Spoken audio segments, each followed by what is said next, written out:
नमस्कार, हमारा उत्तर प्रदेश देख रहे हैं आप और मैं हूं आपके साथ गौरव राजेंद्र। बुलेटिन की शुरुआत करते हैं। लखनऊ में लोक आस्था के महापर्व छठ के पावन अवसर पर कार्यक्रम का आयोजन किया गया, जिसमें सीएम योगी आदित्यनाथ ने भी शिरकत की। बता दें कि सीएम योगी ने सभी को छठ पर्व की बधाई दी। आयोजित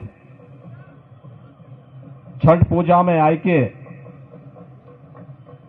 हमरा बड़ा आनंद महसूस हो रहल बा।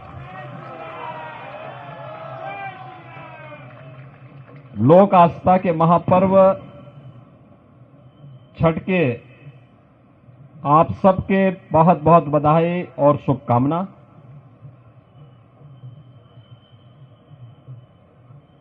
छठी मैया की कृपा आप सबके ऊपर बनल रहे, सबके जीवन खुशहाल रहे, आप सबके जीवन में उमंग और उत्साह बनल रहे। परिवार खातिर कठिन व्रत रखने वाली माता और बहन लोगों के हमारी तरफ से विशेष मंगल कामना।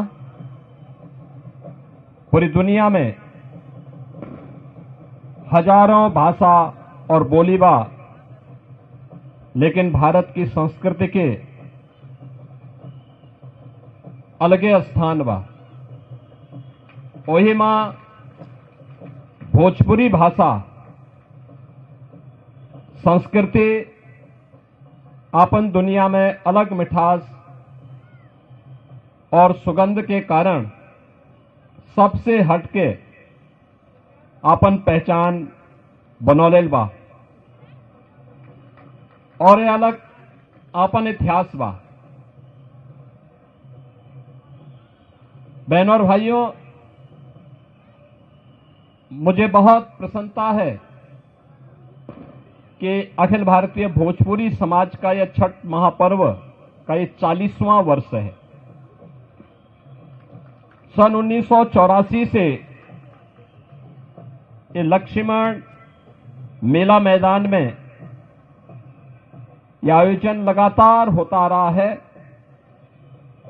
और अब तो यह न केवल भोजपुरी समाज का बल्कि अखिल भारतीय समाज का यह उत्सव बन गया है।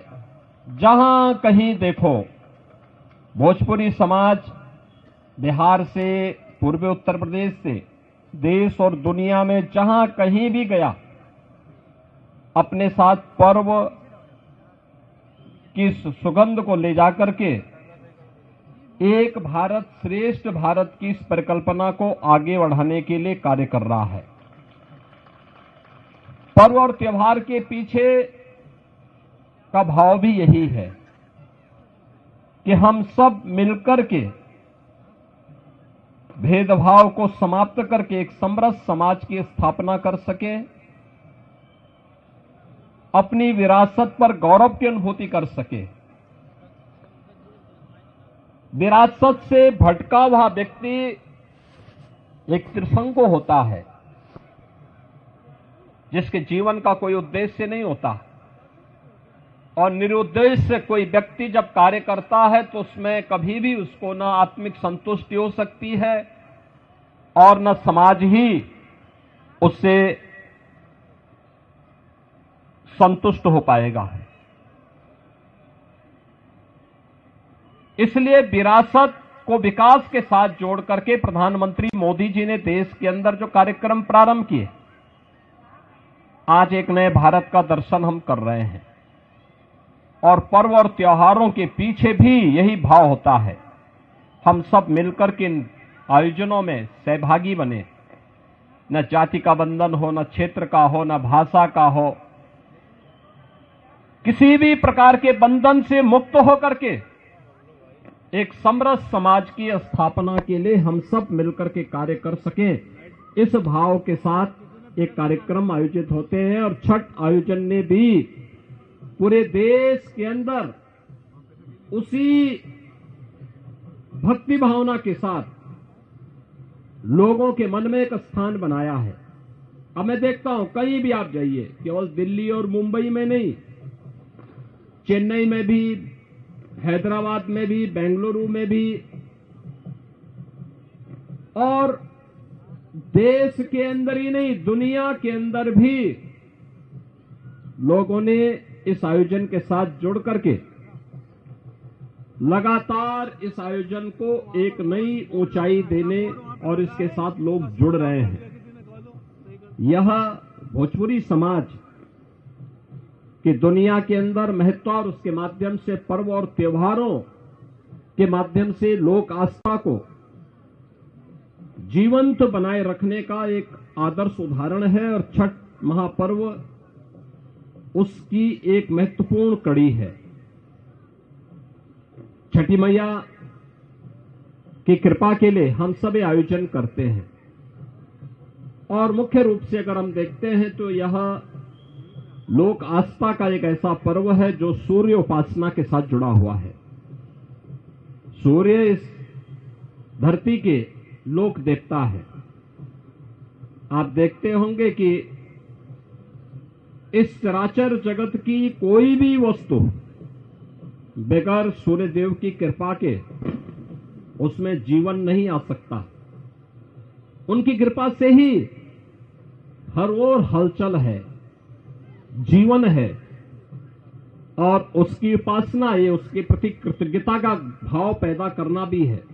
अभी कुछ ही देर में अस्तांचल सूर्य को अर्घ देकर के माताएं अपने इस व्रत को और ऊंचाई को प्रदान करेंगे। कल सूर्योदय के साथ अर्घ देकर के इस व्रत की पूर्णाहुति होगी। बहुत कठिन व्रत है, लेकिन कठिन व्रत के साथ जुड़ करके व्रती और व्रत दोनों का महत्व और भी बढ़ जाता है। यह संकल्प जो आज छठ महापर्व पर हमारी माताएं बहनें ले रही हैं, आप सब और भोजपुरी समाज उसके साथ जुड़ करके और मजबूती प्रदान कर रहा है। यही संकल्प हमारा अपने राष्ट्र के प्रति भी होना चाहिए। बहनों और भाइयों, ये पर्व और त्योहार हमारे तभी जीवित है जब हमारा राष्ट्र धर्म जीवित है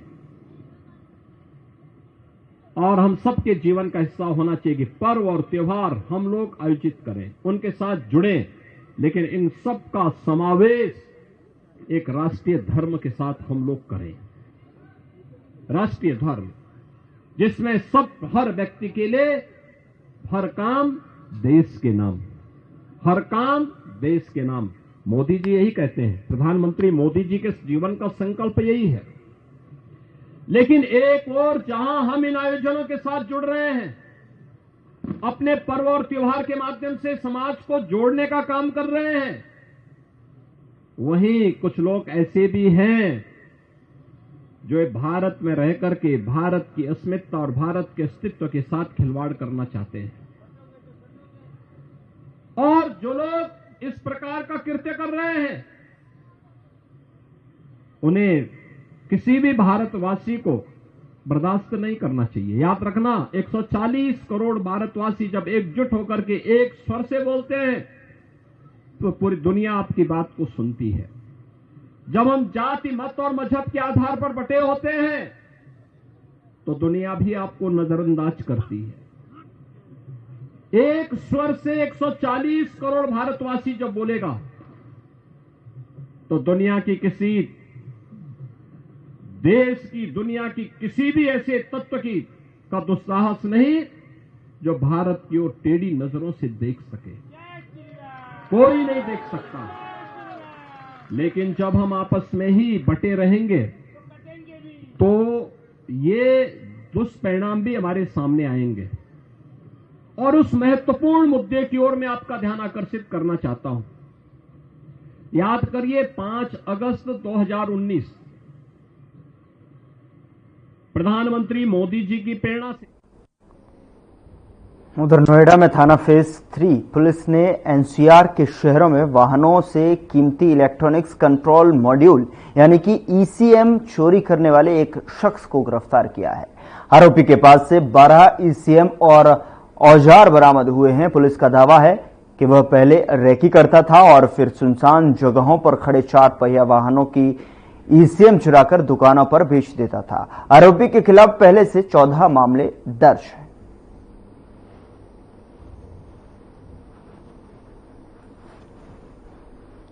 तो 12 ईसीएम और औजार बरामद किए हैं, तो वहीं आरोपी पर पहले से भी 14 मामले दर्ज हैं।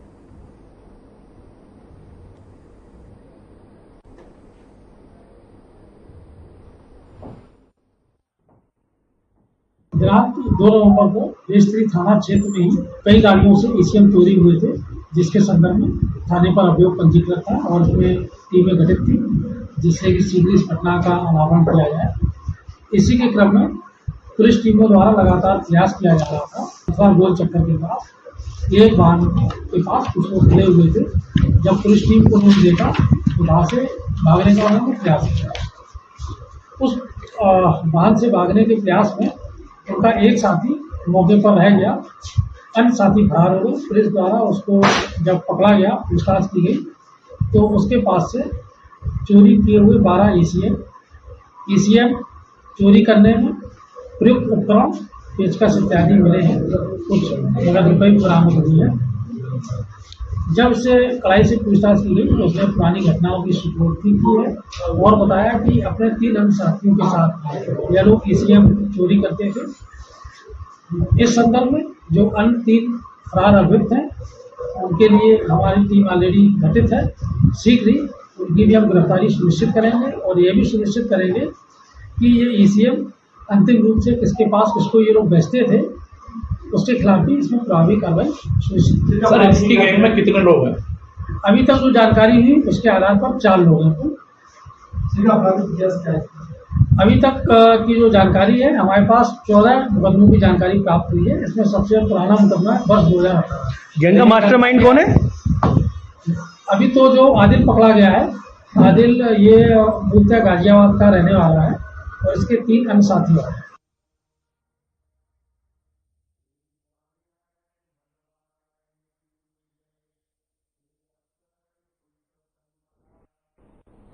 उधर विदेश मंत्री एस जयशंकर ने ऑस्ट्रेलिया के सिडनी में सीईओ और बिजनेस लीडर्स को संबोधित करते हुए कहा कि हमारी सरकार के तीसरे कार्यकाल में हमने कुछ बड़े कदम उठाए हैं और देश में 12 बड़े इंडस्ट्रियल जोन स्थापित कर रहे हैं और हमने इंफ्रास्ट्रक्चर पर दोगुना खर्च कर दिया है और हम कॉरपोरेट इंटर्नशिप को बढ़ावा देने के लिए नई योजना लेकर आए हैं।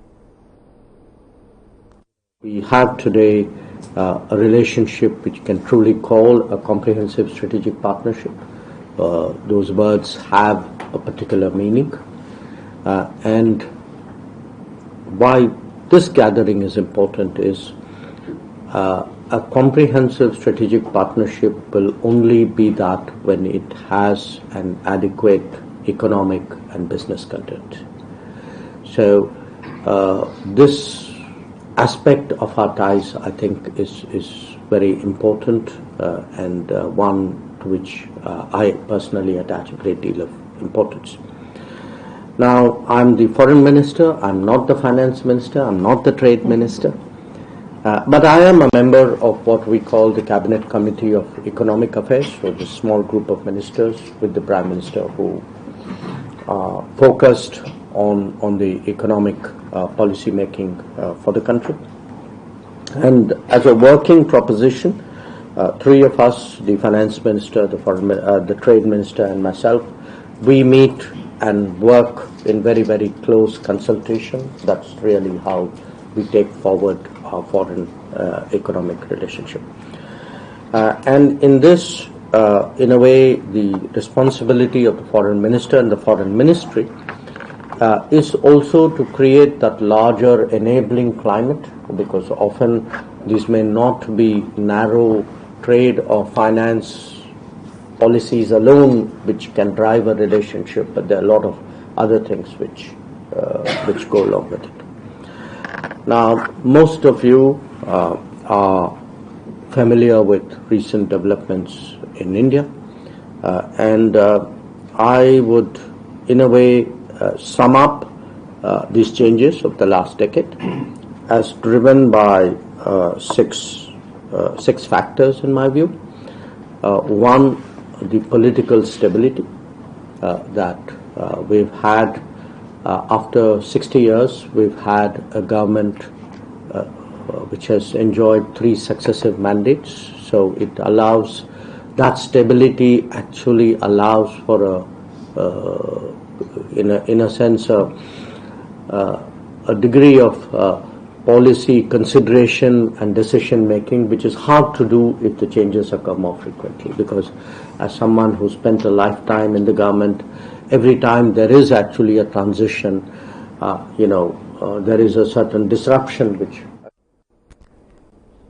कनाडा में भारतीय दूतावास का शिविर कार्यक्रम रद्द होने पर प्रतिक्रिया देते हुए विदेश मंत्रालय ने कहा कि वहां की सरकार की ओर से पर्याप्त सुरक्षा आश्वासन न मिलने के कारण यह फैसला किया गया है। मंत्रालय ने कहा कि पिछले 1 साल या उससे अधिक समय में भारतीय राजनयिक को कनाडा में डराया धमकाया गया और उन्हें परेशान किया गया। साथ ही आपको बता दें कि मंत्रालय ने कहा कि यह सब हरकतें अस्वीकार्य हैं और हमें मजबूती से कनाडा के सामने यह मुद्दा उठाया है। विदेश मंत्रालय के प्रवक्ता रणधीर जायसवाल ने कहा कि हमने अपने राजनयिकों के लिए सुरक्षा मुहैया कराने की मांग की थी, जहां वाणिज्य दूतावास शिविर आयोजित किया जाना था, लेकिन कनाडा की ओर से सुरक्षा मुहैया नहीं कराई गई। पिछले 1 साल या उससे भी ज्यादा समय से हमें भारतीय राजनयिकों पर हमले, उन्हें डराना, धमकाना, परेशान करना जैसी चीजें देखी हैं। By Mr. J.P. Singh, who is the Joint Secretary in charge of Pakistan, Afghanistan, Iran in the Ministry of External Affairs. He visited Kabul on 4th and 5th of November. During the visit, he had several meetings with the Afghan minister, including with the acting defense minister. He also called on former President Hamid Karzai. He also met the head of UN agencies there and several other senior ministers. They had discussions on the India's humanitarian assistance that we're providing to people in Afghanistan, as also how the Chabahar port can be utilized by the business community in Afghanistan for transactions and for export and import and any other thing that they would like to do for. I also want to recall here that providing humanitarian assistance to Afghanistan is an important part of our assistance program, and so far in the last few months and few years, we have dispatched several shipments of humanitarian assistance, which includes 50,000 metric tons of wheat, 40,000 liters of melathonium, which is a pesticide, 30 tons of medicines, and 28 tons of earthquake relief aid. We have, as you know, we have long-standing ties with the people of Afghanistan, and these ties will continue to guide our approach towards the country. Canada blocking or banning Australia, the prominent outlet there, Australia Today. Yes, you have heard it correctly. We have also seen that we understand that the social media handles and pages of this particular outlet, which is an important diaspora outlet, has been blocked and are not available for viewers in Canada.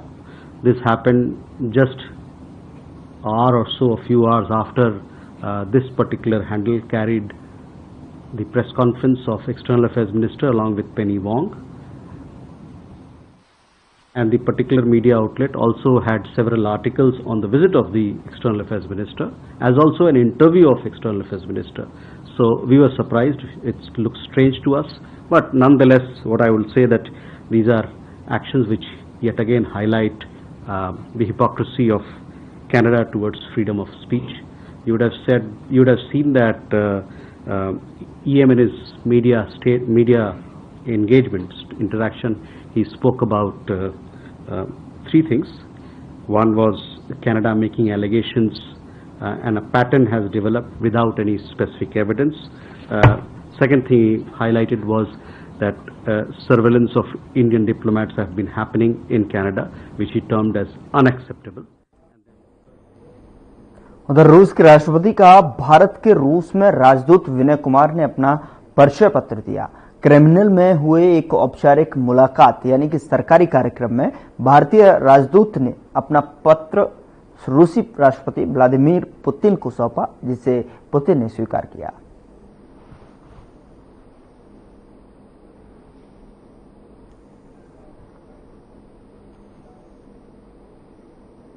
उधर केंद्रीय गृह मंत्री अमित शाह ने नई दिल्ली में आतंकवाद विरोधी सम्मेलन 2024 के उद्घाटन सत्र को संबोधित किया और इस दौरान अमित शाह ने साफ तौर पर कहा कि आजादी के 75 साल बीत चुके हैं और देश की आंतरिक सुरक्षा और सीमाओं की सुरक्षा बनाए रखने के लिए अब तक 36,468 पुलिसकर्मियों ने बलिदान दिया है।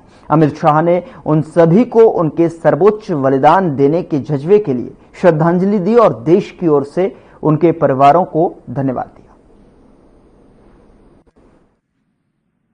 एनआईए के पूरी टीम को और विशेषकर दाते जी को बहुत बहुत बधाई और साधुवाद देना चाहता हूं, क्योंकि गत सम्मेलन और ये सम्मेलन के बीच के समय में जितने भी बिंदु तय हुए थे वो सभी का 100% क्रियान्वयन करने का काम एनआईए ने किया है।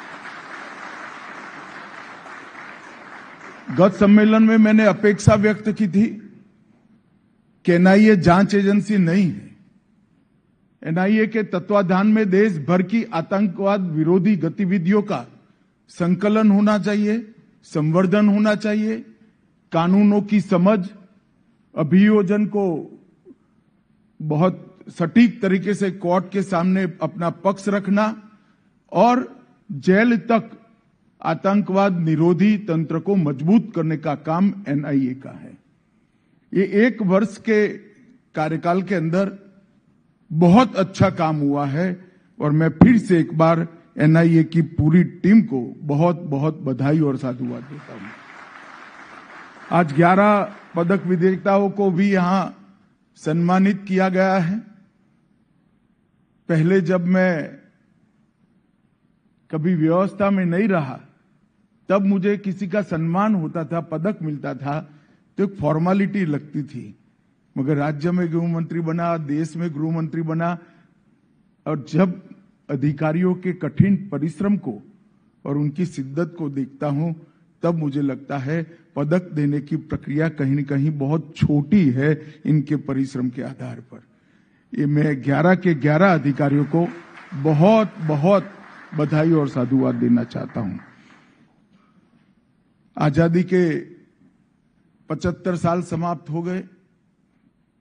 देश की सुरक्षा को बनाकर रखने के लिए अब तक 36,468 पुलिस कर्मियों ने देश की आंतरिक सुरक्षा और सीमाओं की सुरक्षा को बनाए रखने के लिए अपना बलिदान दिया है।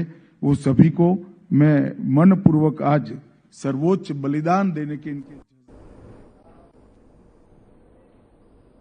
बुलेटिन में मेरे साथ इतना ही, पर अब वक्त हो चला है डॉक्टर राकेश गुप्ता के साथ एक खास कार्यक्रम प्लस माइनस का।